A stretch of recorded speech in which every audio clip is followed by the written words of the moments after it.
Salve, salve, amigo, amiga enxadrista, tudo bem? Aqui, mestre Gerson Pérez, falando do Clube Xadrez Online. Iniciamos mais um curso e esse é especial porque alguns dizem que este foi o primeiro livro de ensinamento de xadrez, de didática forte. Afinal de contas, é o meu sistema.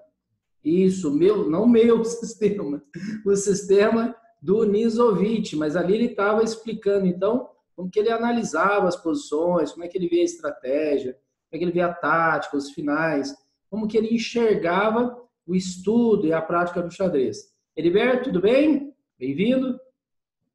Então, esse aqui é o meu livrinho, todo velhinho. Quando vocês verem livro velhinho assim, respeitem, não fale que o professor não cuidou bem dele, é que milhares de vezes eu já abri esse livrinho aqui, por isso que ele está nesse estado. Isso aqui é a 6ª edição ainda. Esses livros, na época, eu comprava do Pacini, Antônio Pacini, não sei se alguém chegou a comprar, em São Paulo, eu trabalhava no Banco do Brasil, a gente ligava lá, isso aqui custou $8,80. A gente ligava lá, o meu é de 18/12/89. Eu tinha 4 meses de xadrez quando comprei esse livro.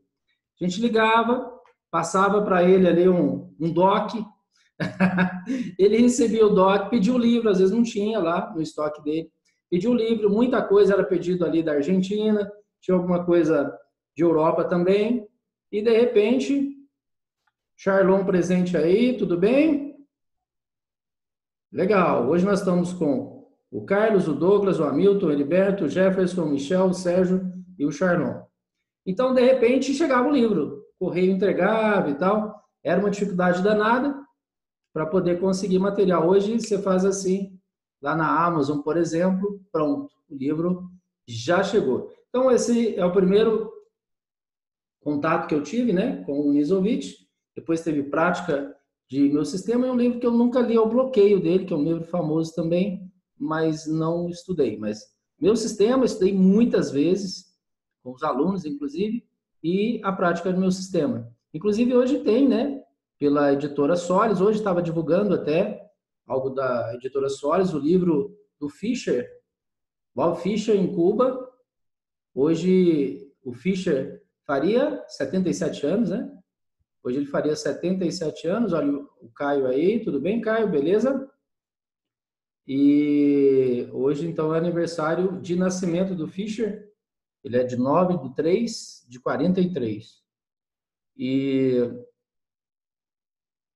aí, já está sendo lançado, está em pré-venda esse livro. E a gente está falando de Editora Solis. Editora Solis tem o Meu Sistema e a Prática do Meu Sistema. Mas aí, né, em inglês, aí em espanhol, esse meu é em espanhol. Vamos ver um pouquinho aqui desse nosso personagem para a gente poder entender um pouco, colocar ele num contexto para a gente entender qual que é o desafio dele, né? O desafio dele não foi só jogar xadrez, ele fundou uma escola, então, uma escola que batia numa escola forte anterior, que era a escola moderna. Então, isso aqui que eu vou mostrar para vocês é que eu tirei lá do livro Espírito da Abertura, que eu escrevi com o saudoso e grande amigo Joel Sintra Borges. Então, qualquer coisa que vocês quiserem comentar, podem deixar comentário que eu sempre dou uma olhadinha. Ó, o Hamilton disse que ganhou da mãe dele em 1991, 2 anos depois. Ó. Legal. 89, tinha 4 anos de idade, Heriberto também, mas vocês são muito novinhos. Michel estava nascendo, eita. Tô achando que esse professor tá velho, hein? Tá velhinho. Sinal que foi bem utilizado, né? O som tá perfeito, o Hamilton está dizendo. Legal.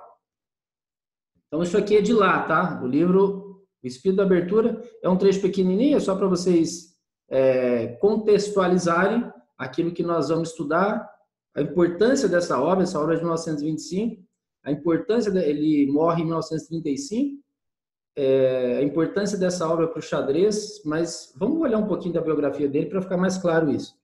Ó, tá aparecendo na tela de vocês, eu geralmente não faço isso, eu não gosto de ficar olhando o texto, acho que é chato, né? É bom a gente ir dialogando, discutindo aqui com os alunos e tal, mas esse aqui é pequenininho, então vamos lá. Nisovich foi um dos pensadores mais originais e seguramente um dos pilares mais importantes do xadrez moderno. Aprendeu a mover as peças aos 8 anos de idade, mas só começou a olhar o jogo seriamente 10 anos mais tarde, pessoal, quando estudava matemática. Aos 18 anos que ele começou a estudar xadrez seriamente. Veja aí, vocês ficam falando que tem que começar bebezinho, 4, 5, 6 anos, para chegar a ser um dos melhores do mundo. Olha aí, uma exceção. Nasceu no dia 7 de novembro de 1886, em Riga, capital da Letônia. Pois é, gente, Letônia, quem que é de lá? Dois gigantes, dois outros grandes jogadores. Quem? Um foi campeão mundial, outro vice. Isso, é o Mago de Riga, o tal. Quem mais é de lá? Gênio também, inclusive do ataque.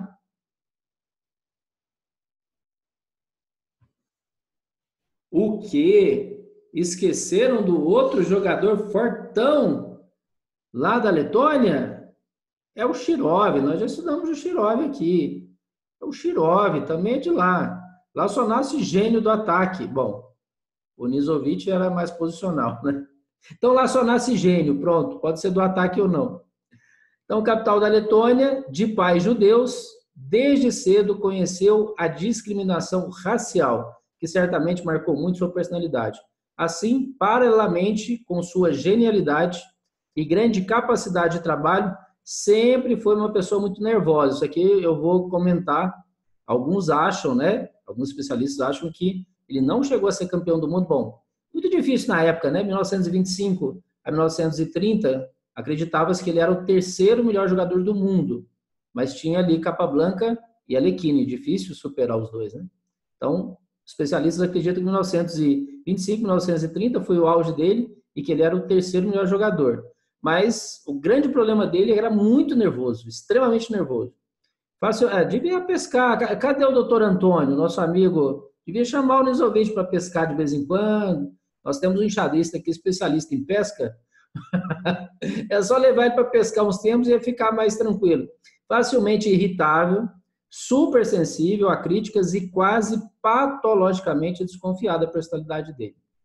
Olha que complicação. O cara chegou a ser terceiro do mundo e fundou uma escola, né? Uma escola que nós utilizamos os princípios dela até hoje. Por volta de 1904, encontrou-se com Tarras pela primeira vez, ocasião em que o mestre alemão criticou duramente seu jogo. Veja, ó, ele nasceu em 86, isso é 1904. Então, 18 anos. Quando ele começou, então, a se animar a estudar xadrez, a meio que trilhar essa carreira brilhante dele, foi 10 anos mais tarde que ele conheceu o xadrez, como nós vimos. Então, foi aos 8, então isso aos 18. Então, por volta de 1904, encontrou-se com Tarde pela primeira vez, ocasião em que o mestre alemão criticou ele duramente. Um cara super sensível, nervoso. Imagina o que aconteceu. Um incidente que Nisovich nunca esqueceu. Desse momento em diante, começou a reexaminar os ensinamentos formalistas de Tarde. De onde? O Tarde era o seguidor fiel do Steinitz. Era o cara que pregava os princípios da escola moderna, a escola que o Nisovich tentou suplantar, superar, né, com a escola hipermoderna. Nós, olhando a linha do tempo, para a gente é muito fácil. Você pega o essencial, o que é mais importante da escola moderna, pega o essencial, o que é mais importante da escola hipermoderna e está tudo bem. Você pega o melhor de cada e segue a vida. Mas na época teve esse choque, esse embate duro. E este livrinho aqui, é de 1925, é exatamente meio que a síntese disso, né? Desse choque, falou, olha, o jeito que eu entendo o xadrez é dessa forma. Então, eu vou fazer o livro Meu Sistema e vou mostrar como que é o livro, no livro, como que eu entendo o xadrez. Tá, então vamos lá. Ele passou a reexaminar os ensinamentos formalistas de Tarde, contra os quais o movimento modernista era grande parte uma reação. Então vamos lá. Procurando novas maneiras de encarar o problema de controle de centro, ele estudou com profundidade as ideias. Ó, esse livro já está precisando uma revisão aí, hein? Ideias não tem acento mais não. De muitos mestres do século XIX, Chigorin, Paulsen, Steinitz e Winauer, que eram olhados pelo Dr. Tarsch como não ortodoxos. Beleza. Então, o xadrez do Tarsch é ortodoxo. Esses caras eram não ortodoxos, é isso? O Steinitz não, né? De seu trabalho, que teve a ajuda de outros enxadristas, em especial Hatch e Breyer, surgiram as teorias de superproteção, profilaxia, bloqueio e controle do centro à distância, que deram início ao movimento hipermodernista. Essas teorias foram publicadas por Nisovich em 1925, mais precisamente em agosto de 1925, na obra Meu Sistema, que é um dos clássicos da literatura enxadrística. Escreveu também O Bloqueio, em 1925, e Prática do Meu Sistema, em 1929. Foi ainda um dos jogadores mais fortes do seu tempo, chegando a ocupar, entre 1925 e 1930, a terceira posição no mundo, atrás apenas de Alekhine e Capablanca. Inclusive, em 1926, seu desafio, olha que legal. 21 a 27, quem que era o campeão do mundo? Capablanca. Em 1926, seu desafio para um match pelo título mundial foi aceito por Capablanca. Capablanca aceitou jogar com ele. Mas Nisovich não conseguiu reunir, então, a bolsa exigida. Hoje, quem faz isso? Não são os jogadores. Nem quem aceita quem é que você vai jogar. E nem quem tem que ir atrás de bolsa. Isso tudo é feito pela Federação Internacional. Então, desde 1948, né, quando faleceu em 1946 o Alekhine, 48 a FIDE, organiza o pentagonal, era para ser um hexagonal, um jogador desistiu, ficaram 5, e aí nós tivemos ali o Botvinnik como grande campeão. Esperava-se que... Bom, já era um jogador expressivo, claro, mas em 1938... não foi o Botvinnik que ganhou aquele grande torneio de Avro 38. Quem ganhou o Avro 38 que nós estudamos aqui, pessoal?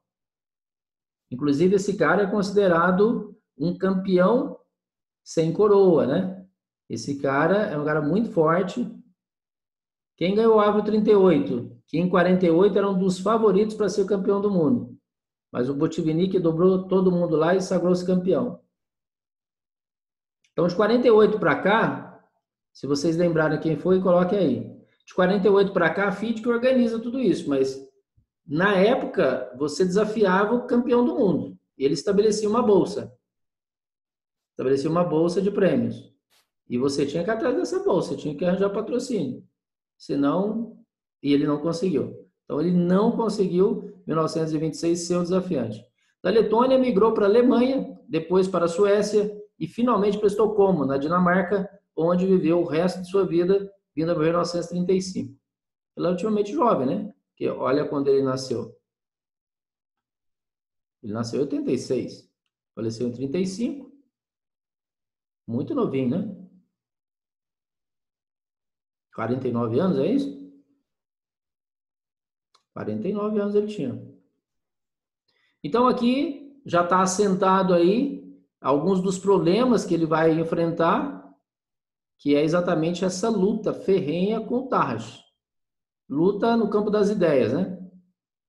Petrociano, não. Ó, até o final. Alex Santos, tudo bem? Até o final, quem não conseguir, os que não conseguirem lembrar, se alguém lembrar, coloque aí. Até o final dessa nossa transmissão, eu falo quem ganhou o Avro 38. Não, Smilov não. Tá chutando aí, né, meninos? O Douglas, o Jefferson.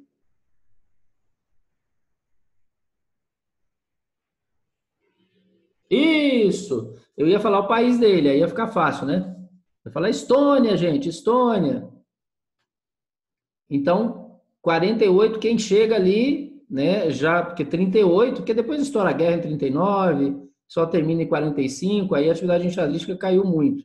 46 morre a Alekhine, fica 2 anos o título vago, a FIDE pega esse título então e vai organizar.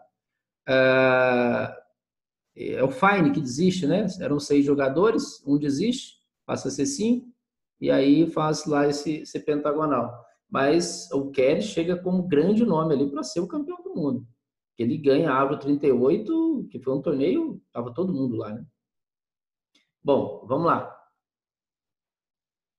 Agora, já que nós falamos desse embate, deixa eu mostrar uma coisa para vocês. Antes de começar, eu peguei os confrontos. Deixa eu mostrar aqui. Do Nizovic com o Tarrasch. Ô, professor, só de maldade, hein? Puxa vida. Vocês estão vendo aqui? Isso aqui eu peguei no Mega Database 2020, quantas partidas eles jogaram. Ó, 1, 2, 3, 4, 5, 6, 7, 8, 9, 10, 11, 12. Então, entre 1904, então com 18 anos, o Tarrasch enfrenta ele, aí que ele decidiu estudar xadrez seriamente, e a última vez foi em 1928.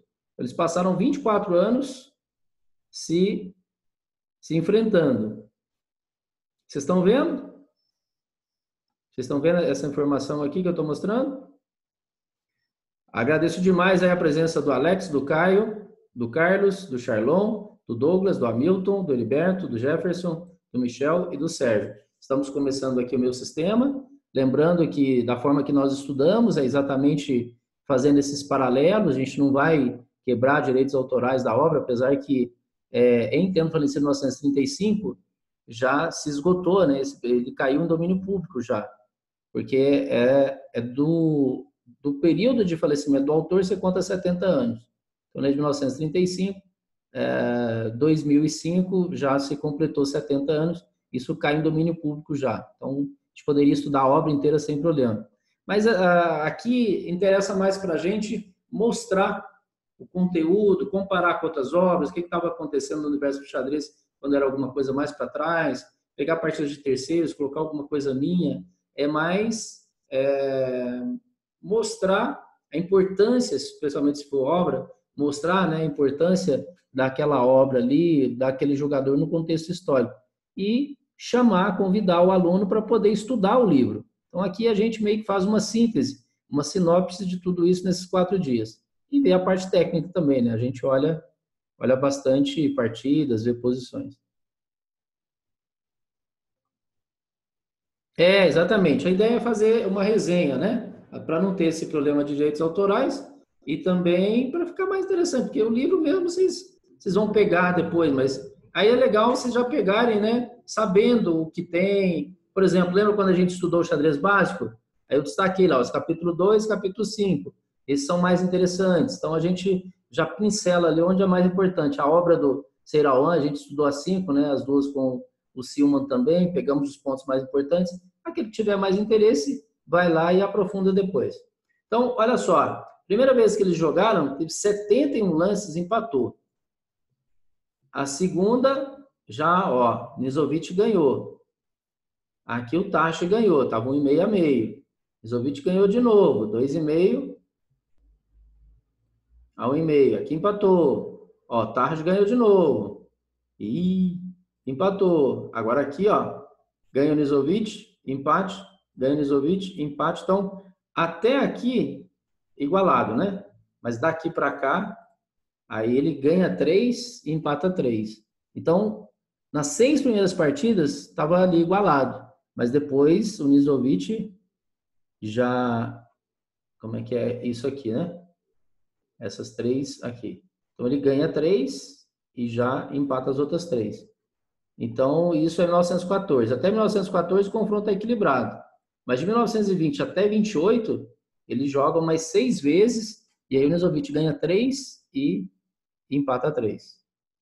Beleza? Antes de seguir, falou, professor, mas é maldade você fazer isso, né? Mas só para vocês entenderem, você tem uma birra com o cara. Só para vocês entenderem. O cara é, ó, você é um cara sensível. Você tem uma birra com alguém. Você entra num torneio, o cara tá lá, torneio de São Petersburgo. Torneio de São Petersburgo. Famosíssimo. 1914. Aí, deixa eu virar aqui. Você tá aqui de brancas, enfrentando o seu algoz ali. Aí o cara faz isso aqui com você, ó. Inclusive, foi a última vez, né, que ele bateu. Foi em 1914. Depois disso, depois dessa partida aqui, o Nizovic deve ter estudado xadrez 24 horas. Veja, gente, nós chegamos a olhar essa partida aqui esses dias. O Álvaro estava aqui com a gente, e o Álvaro gosta de fazer os sacrifícios em H7. Aqui está querendo entrar em F5, é claro que ele não vai deixar, vai jogar G6. Ah, pera aí, deixa eu ver se está passando para vocês. Não está. Já sei que vocês iam brigar comigo. Deixa eu voltar aqui. Agora tá passando, né? Aí, agora tá passando. Tá, vamos lá. D4, D5. Aí, imagina, você vai jogar com o cara. Pegou ranço mesmo, veja. Essa aqui foi a última vez que ele perdeu para ele. Mas veja como ele perdeu. Depois de 20 a 28, ele joga mais 6 vezes, ele ganha 3 e empata 3. Ah, esse aqui, cavalo F5, né, que ele está querendo jogar, é claro que eu vou ter que jogar aqui. Mas é só para criar debilidade nas casas pretas. O bispo está em D6, vai ter dificuldade de defender lá, né? Então, que parece uma perda de tempo, mas tem suas ideias. Mas dá uma olhada nisso aqui. É típico, né? Isso aqui são os peões colgantes, tá? A estrutura ideal de ataque em cima deles. Mas olha o lance que o cara acha. Isso aqui é a análise do próprio Tarja. E joga D4. Esse cavalo D2 deu 2 exclamações, o Tarja. Eu não vou conseguir traduzir para vocês que tá em alemão, tá? Bom, mas dá uma olhada nisso aqui. Aqui é a primeira pedrada.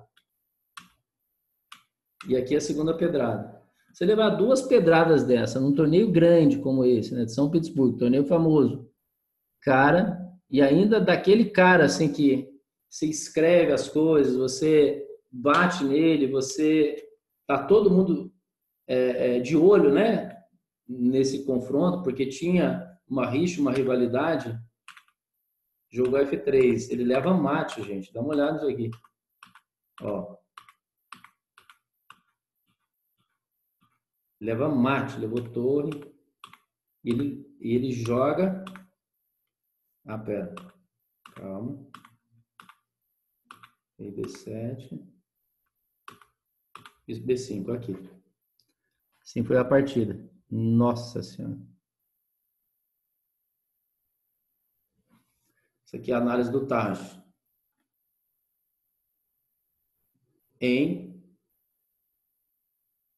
Bonito demais, né? O cara sacrifica, leva seu rei lá para o outro lado. Impressionante, né? Puxa vida. Ainda leva um torre e toma E4 aqui depois, né? Engraçado que eu conheci essa partida. Eu conheci essa partida assim, ó. Eu conheci essa partida assim.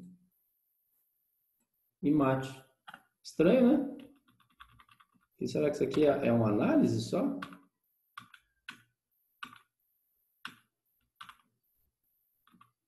A dama G3 aqui. Tá dando mate já, não tá, gente? Dama G3, o cara vem aqui. Joga esse.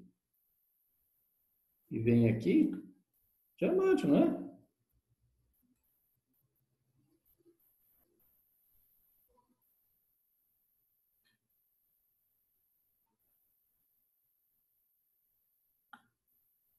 Bom, a gente não vai saber o que está escrito ali. Então, ou um, porque para mim, bom, seja mate em E2 ou em B5 é mate, né? Esse aqui é mais humilhante ainda, que o cara vai morrer lá em terra estranha. Então, depois dessa partida aqui, não perde mais nenhuma. Aí ele ganha 3 e empata 3. Mas imagina, você ter esse ranço do cara, o cara fazer isso com você. Bom, agora vamos lá pro meu sistema.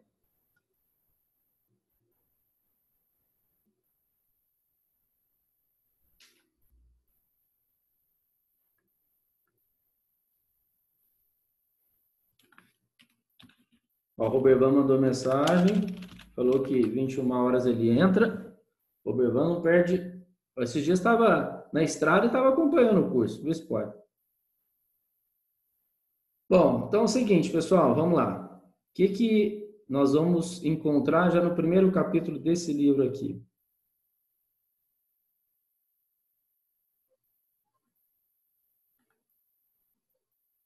Vai aparecer para vocês uma telinha branca, para a gente entender a importância desse livro, então. Olha só, já aqui no início, ele estabelece, ó, nesse primeiro capítulo, já tem uma partezinha que ele fala de alguns elementos que são fundamentais para que a gente conheça para ser um bom jogador. Então, eu vou fazer um resuminho aqui para vocês entenderem, porque isso aqui vai aparecer sempre. Então, olha só. Ele fala, ó, na estratégia enxadrística, tem que considerar os seguintes elementos. Então, ele dá esses seguintes elementos como muito importantes. Primeira coisa, o centro. Então, ele vai tratar da problemática do centro. Como é que a gente vai lidar com ele. O que mais? Ele vai falar das colunas abertas. Colunas abertas é algo que ele considera importante também. Colunas abertas. Tem inclusive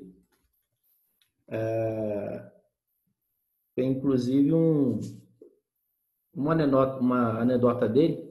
Ele fala o seguinte: um garoto chega para ele e fala o seguinte: Nizovic, eu sacrifiquei a minha torre, sacrifiquei a outra torre, sacrifiquei a minha dama para poder ficar com a coluna aberta. Ou seja, como é que ele, é uma brincadeira que ele fez, como é que ele ia aproveitar a coluna. Então, uma torre que está numa coluna aberta tem que chegar no paraíso das torres, que é sétima, oitava fileira. E aí ele brinca do par de botas reluzente. Um cara, como se estivesse saindo para a rua, ele olha a todo momento as botas dele, né? Que são ali as botas novas e tal. Fica olhando elas e tal. Então, acha tão bonita essas botinhas novas, reluzentes e tal. Ele fala do par de botas reluzentes no armário. Então, o que adianta você ter uma coluna aberta se você não consegue explorar? Se o adversário não deixa você entrar na quinta, na sexta, sétima, na oitava. Então, ele fala das colunas abertas, mas como um meio de você atacar o adversário através das fileiras que você pode entrar na sétima, na oitava. Então, o par de botas reluzentes é para ser usado. Não adianta você ter um calçado bonito e ele está lá no armário. Então, as colunas abertas só são úteis se você consegue infiltrar no campo do adversário. Aí, ele vai para o jogo de sétima e oitava fileira. Então, o que é isso? São as fileiras, sétima e oitava. Sétima e oitava são as melhores fileiras. Não é isso? 7 e 8. Mas tem uma outra fileira que a gente luta também bastante por ela, né? Passa peças por ali para ir para o ataque. Que fileira que é essa?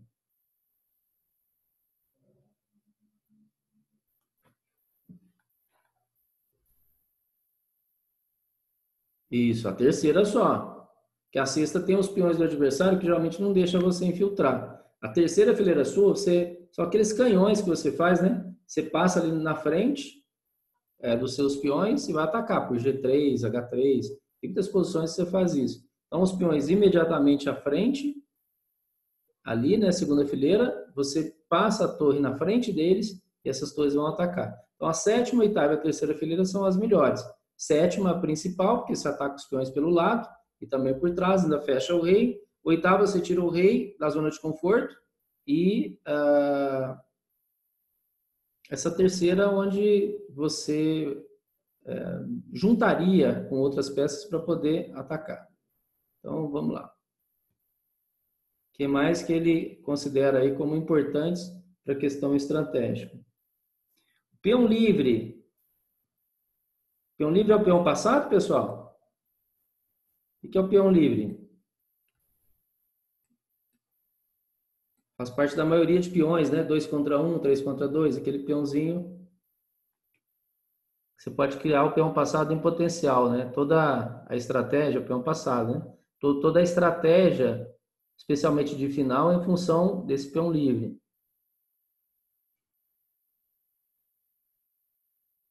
Ele fala do bloqueio.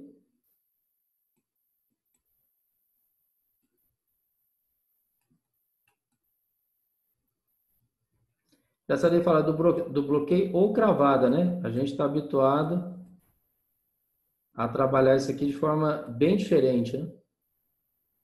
Bloqueio uma coisa, cravada outra. Bloqueio, inclusive, pertencente mais a estratégia, que a cravada é mais de tática. Cheque descoberto. Descoberto em si, né? Mas ele prioriza aqui o cheque descoberto. Então, ele começa a falar desses pontos e que tem importância, então, fundamental na partida. E cadeias de peões. Então, de início, cadeia de peões. De início, ele estabelece esses temas aqui. Então, centro, as colunas abertas, sétima, oitava, peão livre, o bloqueio ou cravada, cheque a descoberto. Ah, faltou uma aqui, a troca. As possibilidades de trocas. Troca de peça. Então, ele estabeleceu 8. 8 itens para começar a dialogar com a gente. Já tem no início da obra. Esses 8 itens aqui, que ele começa, então, a dialogar com a gente. Algum desses aqui é desconhecido para vocês? Quando se fala em centro, tipos de centro, importância do centro, que no xadrez a gente é centrista, tá ok? Colunas fechadas, semiabertas, abertas, sétima e oitava fileiras, peão livre, né? Peão passado, bloqueio cravada, cheque a descoberto, cadeias de peões, tem a ponta dela, o vértice, tem a base, você ataca a base primeiro, depois o vértice, pelo menos no período do Nizovic. Importância, né, de se analisar trocas de peças, às vezes você está no ataque, você não troca peça, se tiver a defesa, você troca peça. No comparativo de uma peça com a outra, pode ser que a sua esteja mais ativa, você não troca. Esses itens que ele colocou aqui, é fácil, é tranquilo?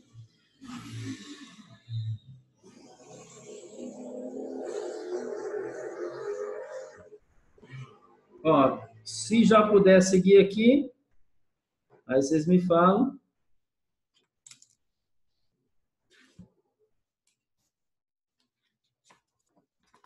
Eu já passo para frente. Até aqui, ok? Aí ele dá um monte de posições.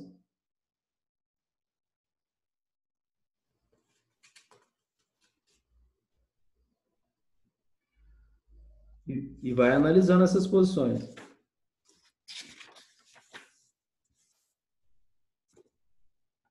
Então, o primeiro é tudo questão de centro, ok? Até aqui? Então, o primeiro capítulo é centro. Ele vai trabalhar a questão do centro.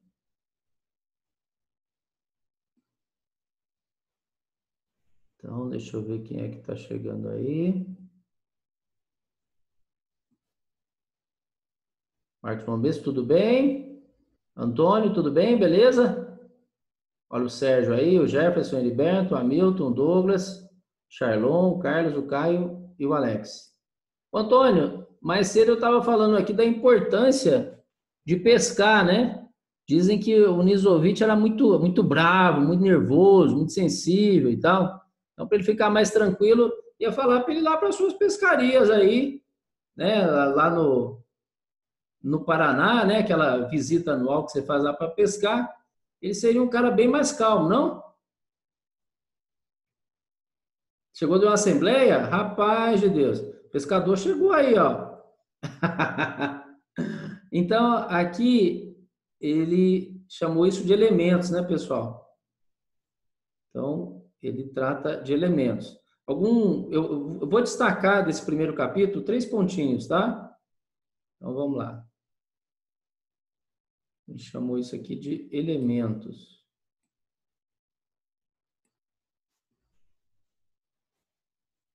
Eu vou passar para o tabuleiro agora, para a gente ver algumas coisas aqui. Então, vamos lá.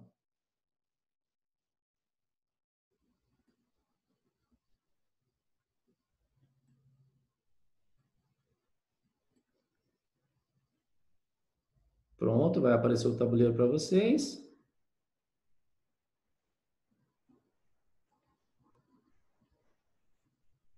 Tá aí? Aí, agora beleza. Deixa eu aumentar aqui, ocupar a telinha. Pronto. Então, nesse meu livrinho surrado, ele começa a falar da questão do limite. Eu muitas vezes faço isso com vocês, ó, coloco campo próprio, campo do adversário, então ele fala do limite.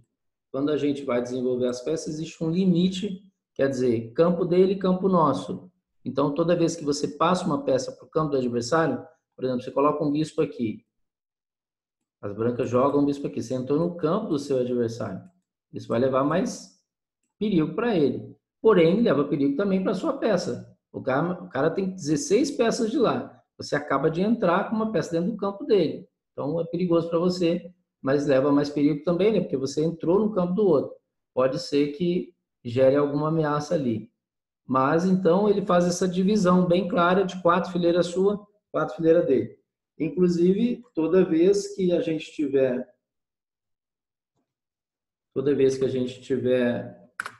dentro do campo do adversário, a gente está ganhando território, está passando dentro do campo do adversário, estamos ganhando território. Então, ele fala do pequeno centro, a gente já conhece também o grande centro. Esse pequeno centro a gente tenta dominar, no xadrez a gente é centrista, seja jogando de forma mais hipermoderna, colocando os bispos para atacar, para cruzar esse centro, ou jogando de forma mais clássica, colocando os bispos dentro ou a cerca, né? Dentro das 4 casas ou próximo, centro e grande centro. De todo jeito, a gente está sendo centrista. À distância, no hipermoderno, ou dentro mesmo, ou no seu entorno, de uma forma mais clássica. Então, ele trabalha um pouquinho com esse conceito. Ele fala agora de uma questão importante, que é do ganho de tempo. E4, D5, então toda vez que a gente toma, ele toma. Houve, então, uma troca de centro, isso aqui, esses peões têm o mesmo pedigree, né? Os dois são do centro, então a tomada está tudo certo, mas o branco acabou de ganhar um tempo.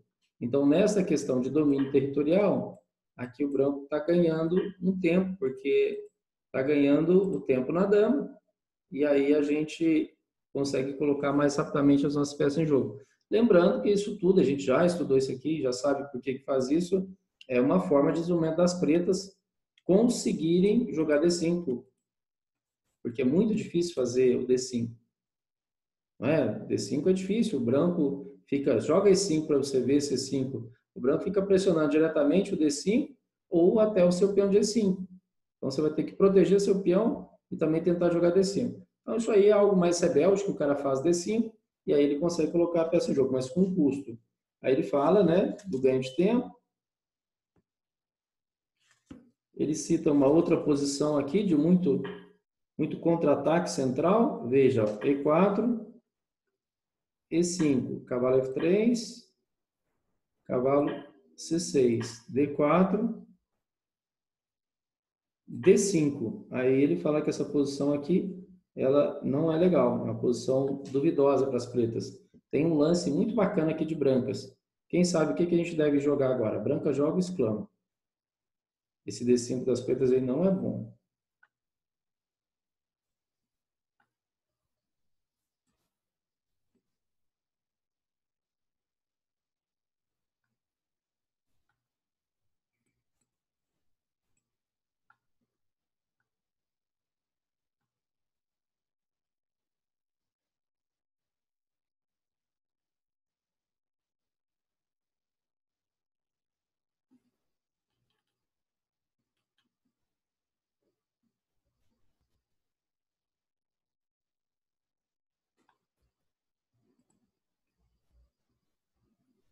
Ô Douglas, você levou um mate? Você levou um mate inusitado hoje, é? Eu vi a postagem lá no grupo de alunos do Douglas. Douglas levou um mate meio inusitado hoje. O que está acontecendo, Douglas? Distrair, eu falo, professor, esses torneios de 3-2 é difícil. A gente está bem ali, mas às vezes esquece, né?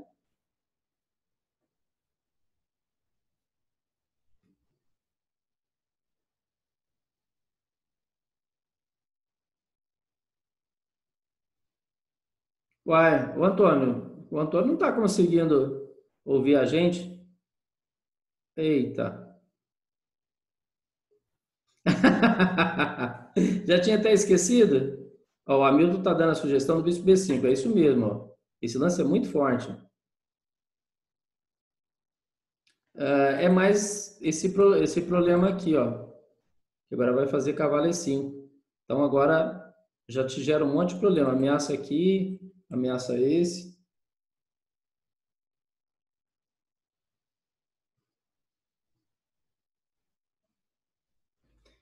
Esse bispo B5 é forte. Agora, esse aqui também é legal, ó. Mas aqui o que que acontece? Tem bispo B4. A gente faz bispo D2. E aí as pretas estão com problema de novo. Então, essa saída cedo aqui, se não faz a manobra dama 5, C6, dama C7, que é o que a gente está habituado, tem problema lá. Então, esse D5, ele cita aqui algumas posições como um lance que é difícil de realizar por parte das pretas. E aí, ele fala do bispo B5, que vocês encontraram, né, que o Hamilton encontrou. Fala que é uma jogada boa. Fala de centro e suas rupturas. Os peões, gente, praticamente eles fazem três coisas, né? Os peões, você tem um período, especialmente de início aqui, que a gente trabalha para ocupar espaços, espaços do centro. Depois, ele tem uma outra finalidade, especialmente mais no final, que é criar o peão passado, né? Ter as suas maiorias. Mas de início é a briga por território. E no final é mais para você criar o peão passado e tentar avançar e virar dama. Mas os peões, eles trabalham basicamente com essas duas coisas aqui, ó. Os peões a gente gera ruptura e gera expansão. Veja, isso aqui é uma defesa siciliana, onde as pretas fizeram A6. Então o branco jogou esse, as pretas jogaram B5. Então esse A6 é uma Najdorf, quando joga no quinto lance. Voltou a ouvir, tive que reinstalar os drives de som. Mas que é isso, Antônio? Como é que pode um negócio desse? Então, o que esses peões estão fazendo? Estão ganhando território. Ó. A gente vai ter que jogar 3, ele vai jogar aqui, ó. Tá vendo? Então, está ganhando território. Então, os peões, eles... uma das funções é ganhar espaço, de você liberar peças para sair para o jogo. No caso, conseguiu aqui casa para o bispo de B7 e ainda está gerando um avanço em B4. Aqui ó, seria a possibilidade de ruptura. Uma vez que se joga ali em B4, é uma ruptura. Uma ruptura bastante comum é aqui, ó. E4, E5, cavalo F3, cavalo C6, bispo B5, A6, bispo A4, cavalo F6, rocô, bispo E7, torre E1, B5, bispo B3, roque, C3, D5. Isso aqui é uma proposta de ruptura. Então, isso aqui não é expansão. Expandiu, foi lá na ala da dama. Toda ruptura tem a possibilidade de quê? De abrir coluna, abrir fileira, abrir diagonal. Duas rupturas bem comuns, ó. Lá atrás, basicamente a escola romântica e isso, Jefferson Najdorf. Vivia de lance como esse F4. Para que isso? Abrir linhas. Quando o cara toma, você já manda lá um cavalo F3. Então, por exemplo, uma forma legal de se jogar é D5. Quando toma, rompeu também, tá vendo? Abriu linhas. Uma outra forma é aqui, ó, D4, D5, C4. Isso, para os nossos dias, bem comum, né? Gambito do rei mais lá atrás. Então, observem sempre essas coisas relacionadas aos peões. Expansão, ruptura. Expansão e ruptura. No caso dos lances iniciais, tem uma briga por território. Os peões também participam dessa briga por território. E no final de partida, a questão de tentar levar um peão rumo ao coração. Então, basicamente, é isso que os peões trabalham. Tem outros detalhes também, como proteção de casas. Quando você perde a proteção de determinadas casas, fica mais difícil. Veja, você tem que ter outras compensações. Então, essa posição aqui, ó,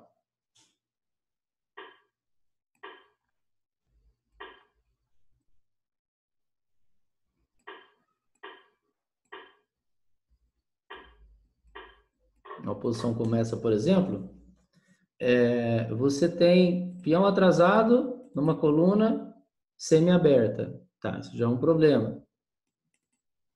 Em E6 não tem um peão que pode tirar esse cavalo, muito menos C6. Então não tem jeito de tirar esse cavalo daí. Aí surgiu um problema. Qual foi? O problema da casa fraca. Quem deixa a casa fraca? Peão. Peão é a peça que vai avançando ali e deixa a casa fraca. O peão de C não existe, das pretas, e o peão de E5 já não tem jeito de voltar e defender E6. Então, o que acontece com esses peões? Eles vão deixando buracos. Então, esta posição é uma posição que você tem que ter uma compensação dinâmica, porque estaticamente está mal. Por que está mal? Exatamente por essa estrutura aqui. Agora, quando as pretas tentam entrar, por exemplo, em D4, a gente tem sempre C3. Ó. Então, quer dizer, um peão pode gerar casas fracas, mas também, em algumas posições, ele pode gerar a proteção dessa casa fraca. D4 nem seria casa fraca, mas de um ponto forte que as pretas tentassem encontrar ali em D4, o peão de C3 se resolveria. Então, basicamente, são essas funções desses peões, sobretudo aqui de início no centro. Então, ele faz essas observações e aí ele entra no capítulo 2, tem um monte de posições, tá, pessoal? E depois vocês vão ter que ir estudando, né? Quem se animar a estudar o meu sistema.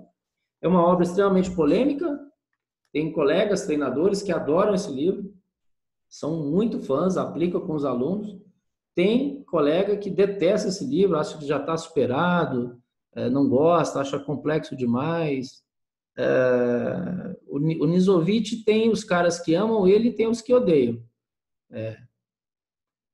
O conteúdo dele eu gosto, eu uso aqui, inclusive no Maestro. Quem tem acesso ao Maestros Vitalício e ao Maestros anual, vocês podem pegar 2 livros do professor Júlio Lapertosa, que fez aqui para o Clube Xadrez no passado, e em parcerias, né, de curso aqui com a gente, e nós temos os direitos autorais sobre esses vídeos.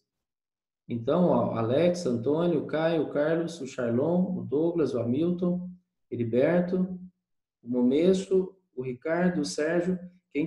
Quem tiver, né, acesso ao Maestros pode ver 2 vídeos, que é exatamente uma síntese que o professor Júlio Lapertosa fez do livro Meu Sistema. É só você digitar aí na busca Sistema, aí vai aparecer lá, Meu Sistema. Ok? Bom, seguindo aqui, agora ele vai falar no capítulo 2 de colunas abertas. Ele vai falar de uma introdução, generalidades, definições. Qual que é a diferença dessa obra, o diferencial dessa obra? Robervan chegando aí. Tudo bem, Robervan? O diferencial dessa obra é que ela é um sistema mesmo, né? Ele divide os capítulos, tudo muito, muito ordenado, organizado dentro de cada capítulo. Então, ele deu um cunho mais científico à coisa. Tudo começa em ciência mesmo com Steinitz. Depois você dá um grande salto. Olha o André aí, tudo bem? Galera, hoje animou aí a segunda-feira, hein? Que legal, nós estamos com o André, com o Sérgio, com o Robervan, com o Ricardo, com o Momesso, com o Heriberto, o Hamilton, o Douglas, o Charlon, o Carlos, o Caio, o Antônio e o Alex. Aí, meninos! Então, ó, basicamente, na questão de ciência, tem 3 grandes saltos. Aparece o Steinitz, isso já causa uma evolução, né? O pai da escola moderna. De repente, aparece Nizovich, é o pai da escola hipermoderna. E depois chega Botvinnik, é o pai da escola científica mesmo, né? Porque os outros têm alguma coisa de ciência, mas nada como fez o Botvinnik. O Botvinnik, o cara era engenheiro, né?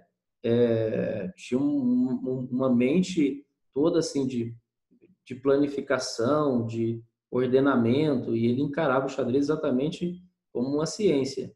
E, então, praticamente, nós tivemos 3 grandes saltos nesse aspecto de abordagem científica, começando com Steins, passando por Nizovich, estamos estudando agora, e com o Botvinnik.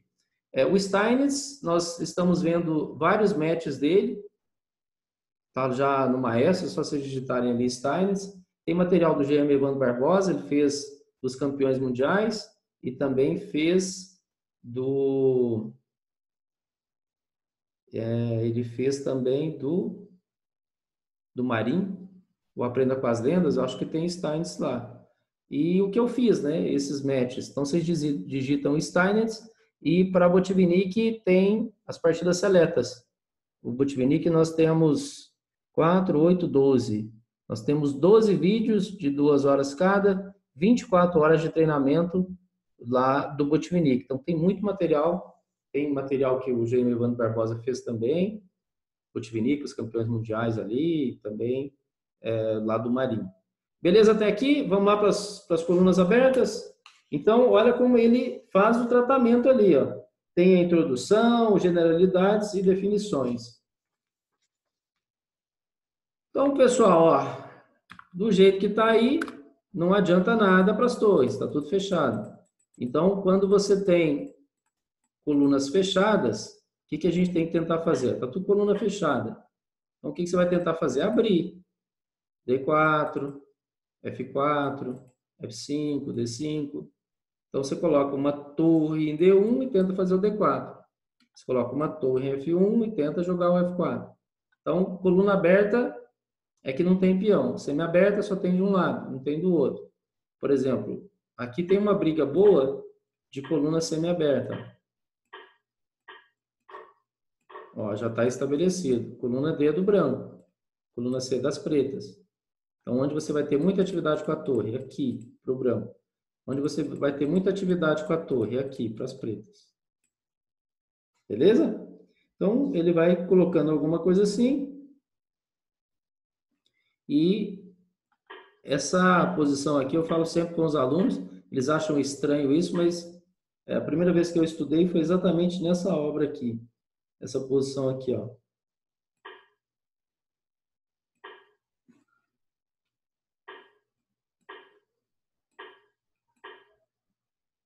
Aqui. O que todo aluno faz nessa posição de pretas? O que vocês acham que todo aluno em desenvolvimento joga nessa posição aí de pretas?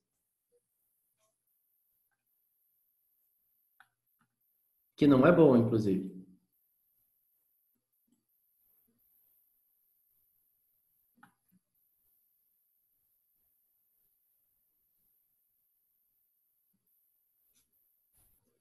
É típico dos alunos fazerem esse lance.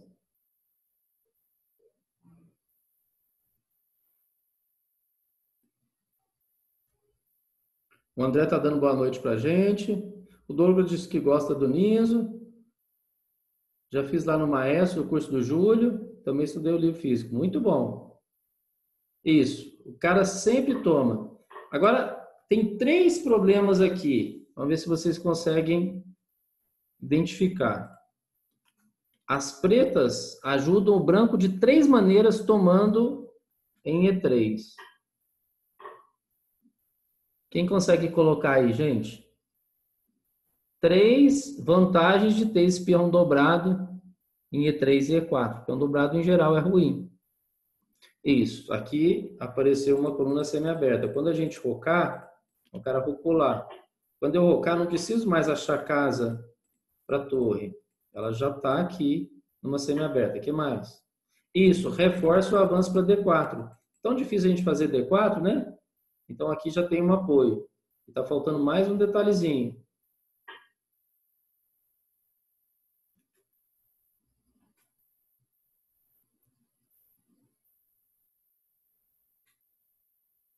Isso, peão de E3 reforça, né? Para poder jogar ali o D4.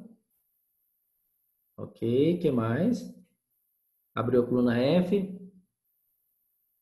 Defende a entrada do cavalo em D4. Boa, então tem 4 motivos. O pescador, você encontrou mais um motivo aí. Tem 4 agora. Então a casa D4 está vigiada ali, o cara não vai entrar de jeito nenhum.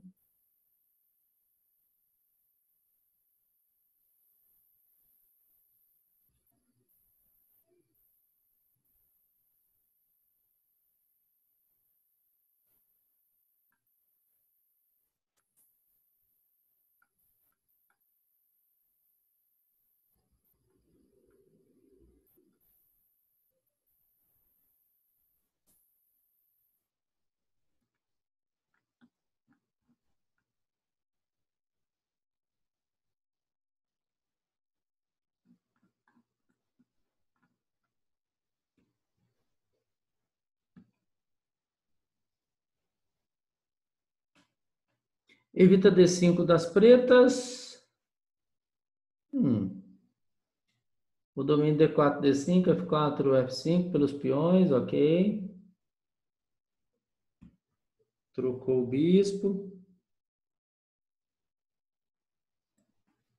Então, pessoal, aqui é o seguinte, ó. A gente falou da casa D4, ainda tem a casa F4, que sempre o adversário pode tentar entrar aqui, também já protege, né? Esse peão protege. Aqui, ó, toda vez que a gente roca, já tem uma passagem natural da dama para o ataque. Então, são 3 os motivos. Dama E1 para passar para o ataque, fortalece o centro, né? Porque E3 pode jogar D4 e abre a coluna F. Aí tem um monte de... Isso, a diagonal da dama. Tudo bem, Robervan?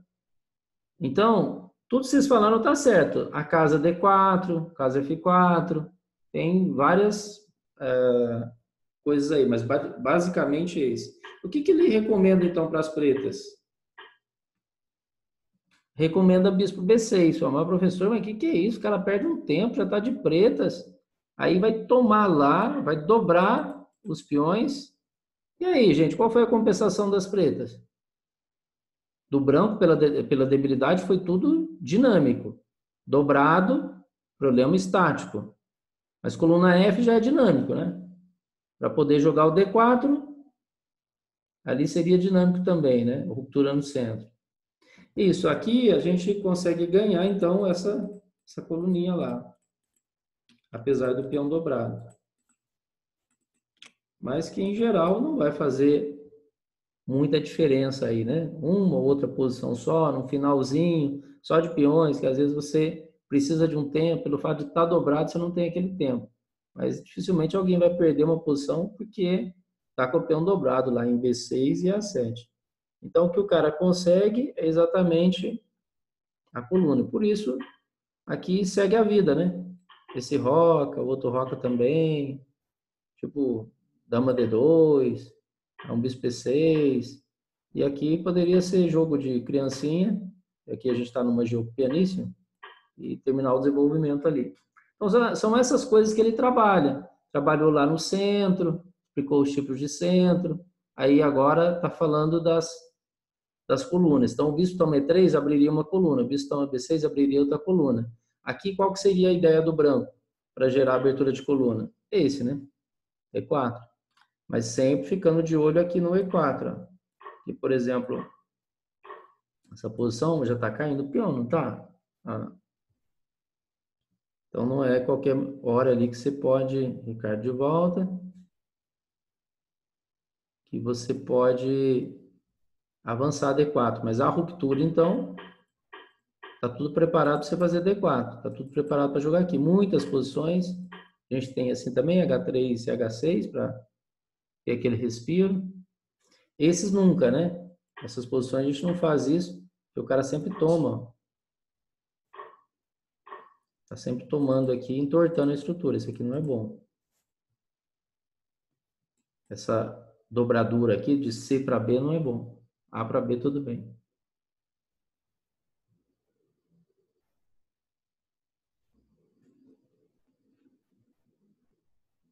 Beleza? Até aqui tudo jóia? Precisa que reforce algum conceito? Podemos seguir?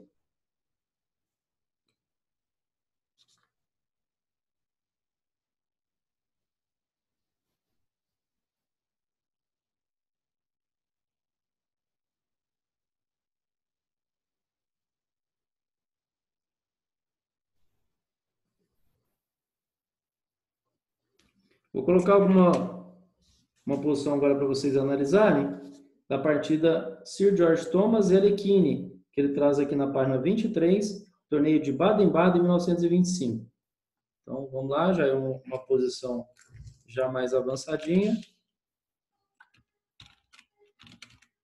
Eu vou colocar aqui.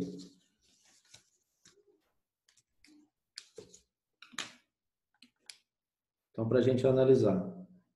Então, aqui começa a já ter um pouco mais de teoria. Ele vai sempre... Que é o que a gente faz, né? Quando a gente estuda aqui, por exemplo, um tema específico de estratégia, o que a gente faz? A gente dá o conceito dele, dá os modelos, para depois vocês tentarem aplicar. O livro todo dele é desse jeito. Ele dá os princípios, dá os fundamentos, para você tentar aplicar depois, dá os modelos. Uma abertura, o que a gente faz? Primeiro dia, a gente estabelece o quê? Os conceitos, os princípios. Depois a gente vai trabalhando partidas de terceiros. E aí até você ter a segurança, a confiança para jogar suas partidas, fechando um ciclo então de conhecimento de abertura. Temas que a gente vai aprendendo de análise, cálculo, de meio jogo, tática, estratégia, é tudo dentro desse formato dele. Princípios, exemplos e depois vida real, vocês tentando aplicar. A gente tem um facilitador aqui, né, que é o método 6 pilares, a gente já tem as divisões, tudo que a gente estuda aqui de livros, de métodos de outras pessoas, a gente sempre vai tentar trazer a nossa forma de pensar, comparar, né, com o que a gente já faz, tem coisa que você incorpora, tem coisa que você descarta. Então, tá aí a posição. Deixa eu ver se não tem nada errado. Pronto. Então, ele fala o seguinte, ó. Essa partida é de Thomas e Alekhine, realizada em Baden-Baden, 1925. Então, temos um amplo exemplo a partir da posição do diagrama 16, esse diagrama aí. As pretas estão centralizadas aqui, com seu cavalo, em D4, e as brancas se veem obrigadas à troca. Cavalo toma.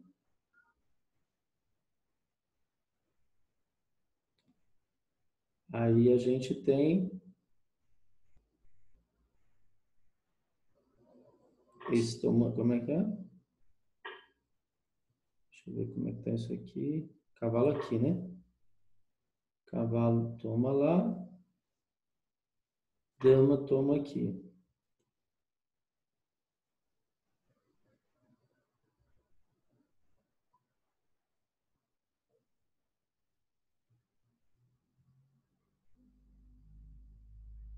Isso. Agora vamos dar uma analisada nessa posição aí. O que vocês estão achando em termos de colunas? Qual coluna será que é mais importante?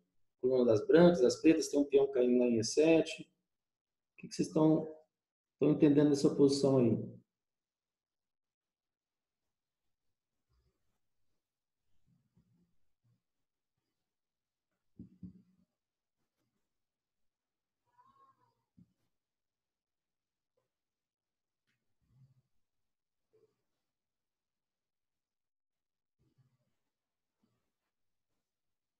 Por exemplo, deixa eu tirar um cadinho de peça aqui, ó. Eu tiro aqui, esse não, tiro aqui, né? Como se tivesse jogado bispo F3 e dama K. Opa, dama K. Beleza. Essa posição aí, vamos fazer uma análise dela. O que vocês estão achando mais fácil? Jogar de brancas para dominar essa coluna E ou jogar de pretas para dominar essa coluna D? Preferem brancas ou pretas aí? Aqui seria a vez do branco.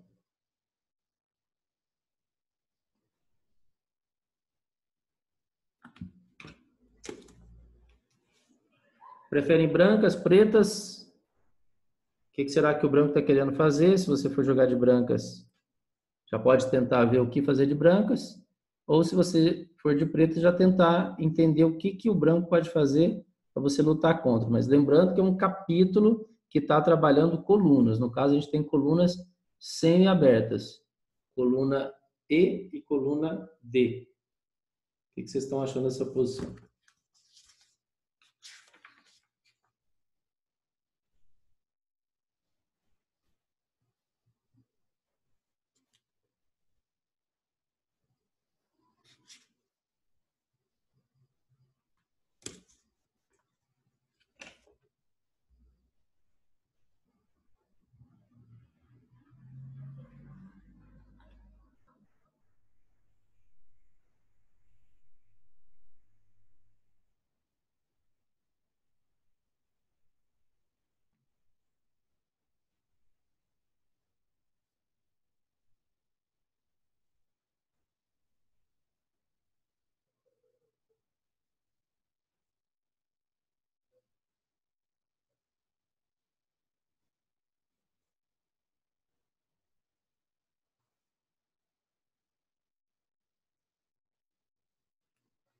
Ó, o André, as brancas devem forçar a troca das damas, as brancas vão pressionar E7, as pretas vão defendê-lo, melhor peão defendendo, penso eu, Charlon, Antônio, meio que parelho, muitos recursos defensivos, Charlon brancas, em apoio peão de C2, e E7 tem defesa da dama, ok?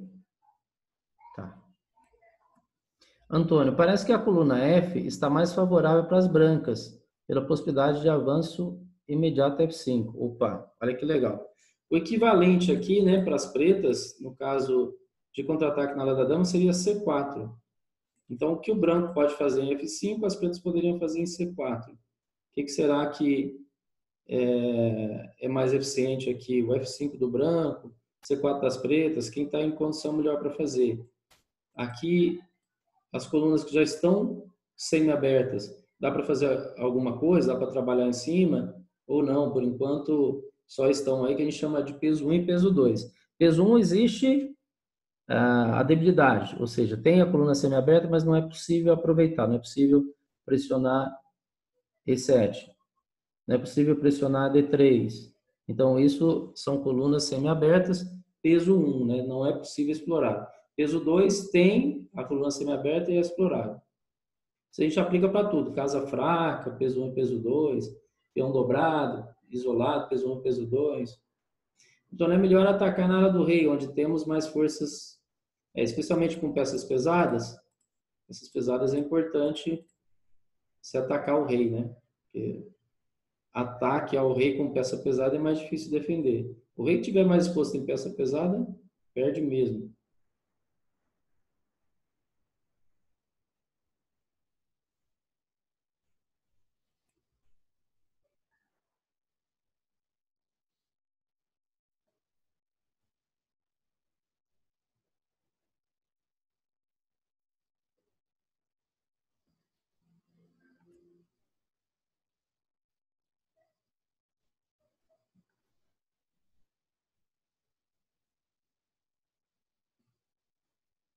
Pessoal, aqui na coluna E e na coluna D não dá para fazer nada por agora, né? Então, as pretas tentariam alguma coisa à base de C4 e o branco à base de F5. Nessa comparação C4 e F5, realmente F5 está ganhando aqui. Parece muito mais fácil jogar a base de F5. É isso que o Nizovic, inclusive, comenta. Ele cita dessa possibilidade do branco fazer F5 nessa posição.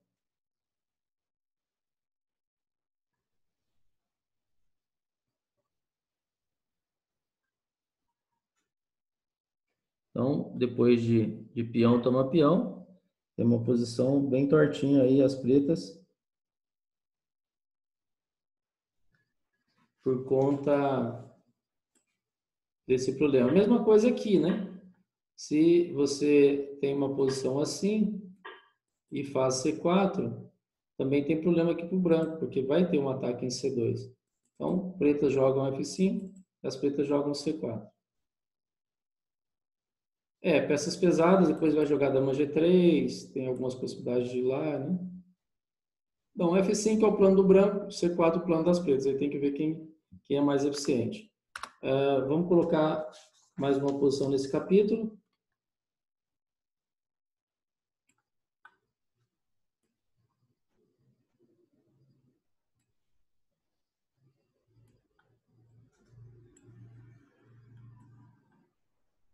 Então, isso aqui é uma outra posição que ele aborda. Esse ataque aqui vocês conhecem? Que tipo de posição é essa? Que é muito comum aqui na ala da dama. Qual que seria a jogada boa do branco agora?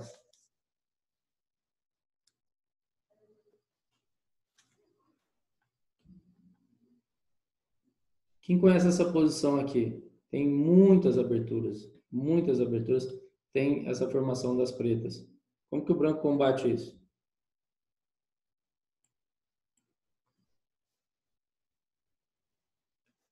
Isso. A5, B4, Antônio, o André B4, o Bervan A5.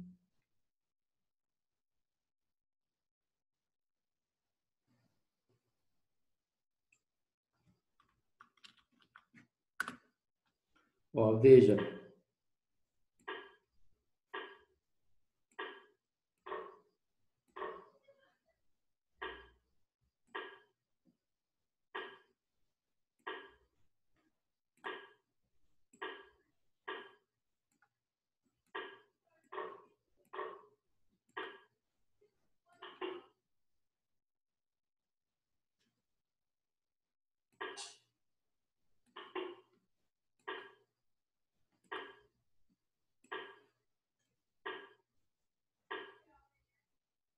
Qual que é o lance bacana aqui do branco? Torre C5, legal, Antônio. Qual que é o lance bacana do branco aqui? Essa posição, ó, esse tipo de estrutura, como é que a gente quebra ela?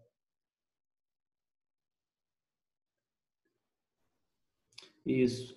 Jogando sempre B4, A4 e B5. Isso aqui é o famoso ataque da minoria.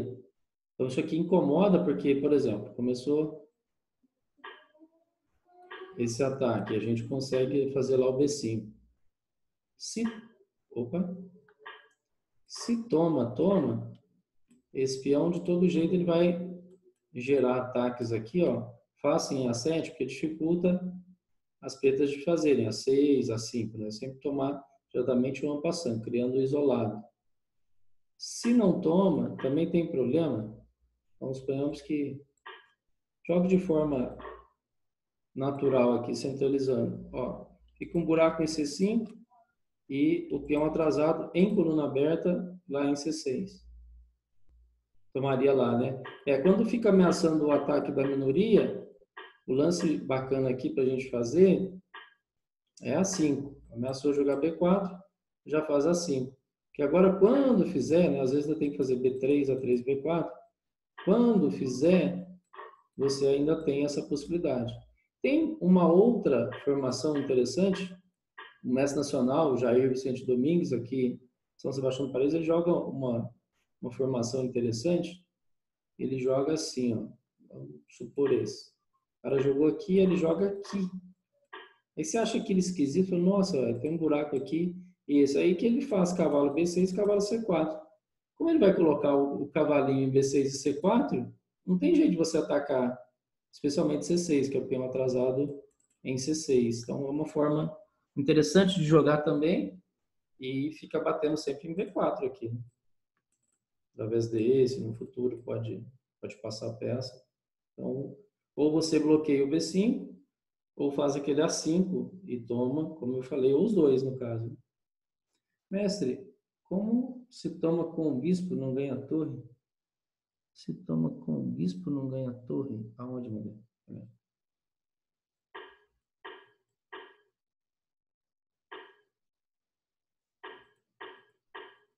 Para trás? Andréia, isso é para trás, para frente?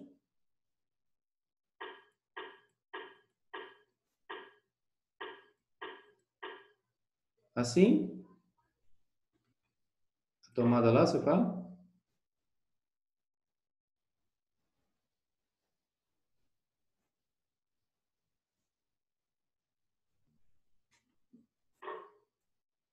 Seria essa posição ou não?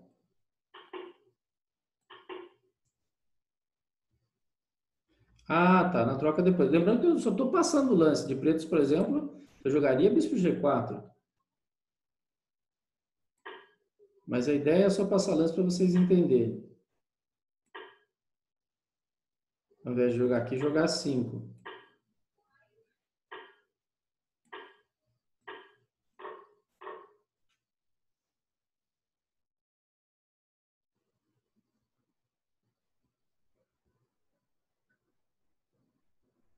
Qualidade.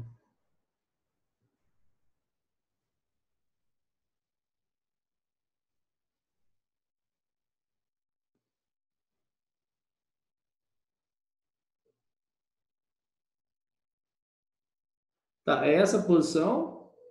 Não.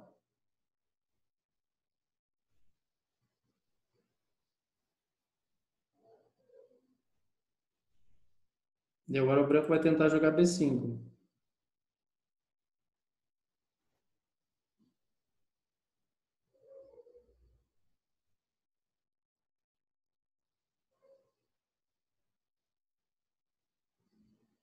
Ah, não, gente, isso aqui eu tô só passando lance. Se quiser tirar até todas as peças, vocês tiram. Deixa eu fazer a diferença, senão a gente vai ter que olhar a parte tática. Eu não estou olhando a parte tática, eu estou olhando a parte estratégica. Esquece a parte tática. O que eu estou dizendo é que vai jogar um peão aqui, porque senão a gente vai ter que fazer lances, aí vai olhar a parte tática, ver se pode, o bispo vai sair para G4. Não é isso. Esquece essa parte tática. Essa posição ela nem existe em teoria. Aqui eu passei. É só para vocês entenderem que vai ter um avanço aqui em B5 que vai gerar um problema. Toda vez que o adversário tomar, vai destruir a estrutura. E se não tomar, nós vamos tomar e vai ter problema. Vai ter problema em C5, vai ter problema em C6. A próxima vez eu vou fazer sem as peças para ficar mais claro, tá? Porque a ideia aqui não é tática, a ideia aqui é estratégica. Quem quiser ver essa posição assim de uma forma mais científica, mais aprofundada, lá na loja do Clube Xadrez Online, eu coloquei uma videoaula que tem no Maestros, né? Que chama assim, ó, é uma estrutura Carlsberg. Na hora de procurar do Maestro é assim, ó, Carlsberg. Como é que é? Carlsberg, isso. Assim, né? Então, essa estrutura é essa aqui que eu estou mostrando para vocês, do ataque da minoria. Então, tem uma videoaula de 1 hora. Aí, quem quiser ver a ordem dos lances, quiser ver também a parte tática, aí recomendo que veja isso aqui. Isso aqui eu só estou dando uma pincelada para vocês interagirem do problema que é jogar B4, B5. Tanto é que no livro Estratégia Moderna de Xadrez, ele conta a seguinte história, o Pacman, que Napoleão, com exércitos menores, conseguia vencer exércitos maiores, por quê? Exatamente pelo bom posicionamento das forças dele. E aí, para ilustrar isso, ele ilustra o ataque da minoria, ou seja, um exército menor causa muito problema num exército maior, exatamente pelo posicionamento. Então, o xadrez não é exatamente a quantidade que faz a diferença. O xadrez é o bom posicionamento das peças que faz a diferença, tá? Então, vamos lá. Vou pegar mais uma posição desse capítulo e a gente fecha porque depois já vai ser o capítulo 3, que é da 7ª e 8ª fileira.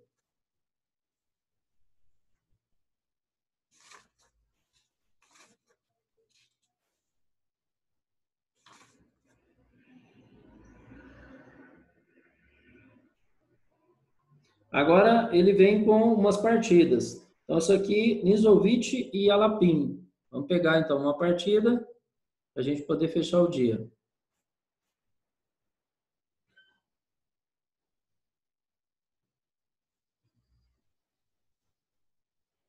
Então, vamos lá. Isso foi jogado. Então, Nizovic de branco, isso é uma francesa.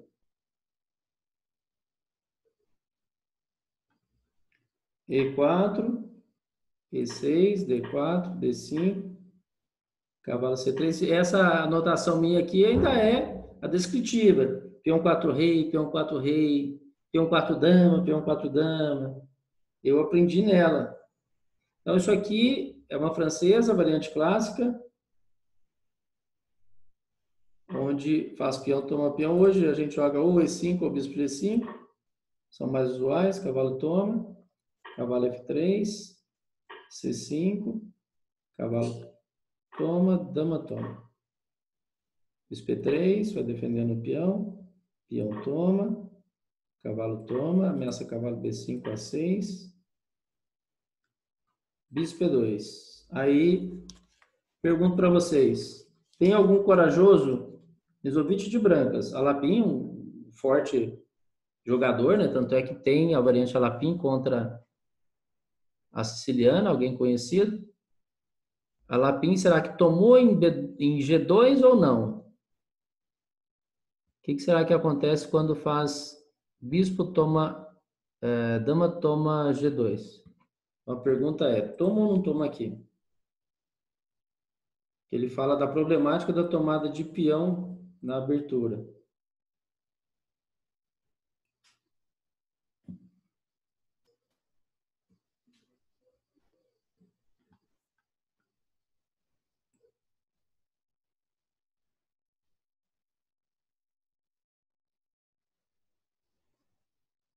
Ó, o Robert Van ainda gosta do sistema descritivo, hein? Ah, legal. Então aqui, ó, toda vez que toma, a gente ganha um peão, mas isso tem um custo muito grande. Porque a peça fica fora de jogo, né? Aí ele vai mostrar a partida. Bispo F3, jogou lá. Isso aqui teria que conseguir cair no final com o peão a mais. Precisa tirar o bispo para você ganhar. Ele fala que as pretas já estão em crise. Ó, o branco sacrifica agora um cavalinho. Sacrificou um peão e agora um cavalo. Corajoso ele, hein? Mas por quê? Ó, só tem uma dama jogando, né? Já tá tudo em cima do cara. Esse Alapinho era bom de brancas contra a siciliana, hein? Porque nessa aqui, rapaz, isso aqui ele vai levar um corretivo daqueles.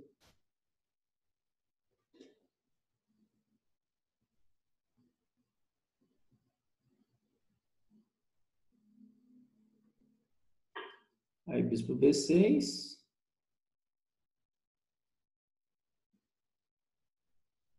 É isso, não? Ah, não. Cara, ele jogou aqui. Nu. Check. Que já estava de olho lá na casa, a dama tomou.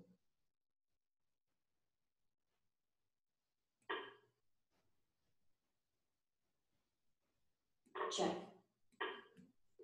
E agora o bichinho levou mate. Nu. Check. Checkmate. Animado ou não? Aí ele fala dos perigos de ficar tomando peãozinho na abertura. Ah, menino.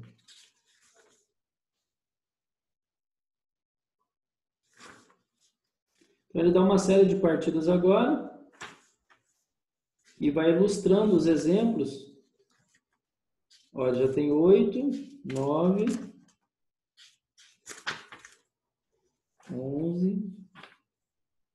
Então ele dá 11 partidas agora até chegar no próximo capítulo, que é da 7ª e 8ª fileira. Então deixa eu só passar aqui de novo rapidinho para vocês entenderem.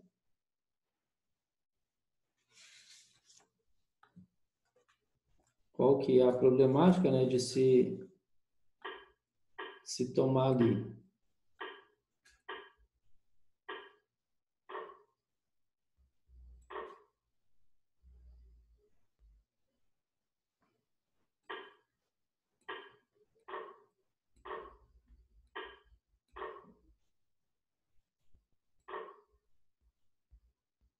Para não levar esse, mandou bispo E2. Então, nos tempos de hoje, ninguém tomaria aqui, né? É muito perigoso. Fica muito atrasado o desenvolvimento, Nossa Senhora. Acho que a gente faria isso aqui facinho, facinho. Com certeza. E ele deixa a peça, olha que coisa louca. Ele deixa uma segunda peça. Check. Check. Check. Nossa. Que dó, hein? Bom, aí, agora, no próximo capítulo, ele vai entrar nos esquemas de 7ª e 8ª. Esse aqui vai ficar para amanhã. Amanhã nós vamos ter que fazer um horário especial. Quem não puder, pega o vídeo depois. Eu estou saindo de viagem agora para poder dar um curso lá no Espírito Santo. Então, deixa eu ver aqui. Meu livrinho está quase destruído. Pronto, perdeu uma parte, já juntei de novo. Então, amanhã, quem puder, Eu vou fazer um horário especial das 22 horas. Opa, espera aí, foi só para um, para todos. Então, 22 horas vai ser a aula de amanhã. Então, eu vou dar um curso. Obrigado, Hamilton. Sai o ônibus já já, vou para Belo Horizonte, pego o voo de lá para o Espírito Santo e volto só no sábado. Então, os nossos cursos serão normais. Vai ter terça, vai ter quarta, vai ter quinta. Quarta e quinta é normal que já vou estar lá no hotel. Só que o meu voo amanhã, ele chega quase 9 horas lá no Espírito Santo, lá em Vitória. E aí depois ainda tem que ir para o hotel, aí ligar o equipamento. Então, 10 horas, os que quiserem assistir estarão aí aptos a fazer isso às 22 horas, tá bom? Então, eu vou colocar lá no grupo de WhatsApp depois. E quarta e quinta é normal, porque aí a gente não fica com nenhuma aula pendente, só vamos ter em horário alternativo. E aí o aluno das 10 da manhã não vai ter aula dele. Abraço, gente. Obrigado, até mais. Valeu. Tchauzinho. Deixa eu ajeitar as coisas aqui que já já sai meu ônibus. Vou passar a noite na estrada. Valeu, até mais. Tchauzinho. Obrigado.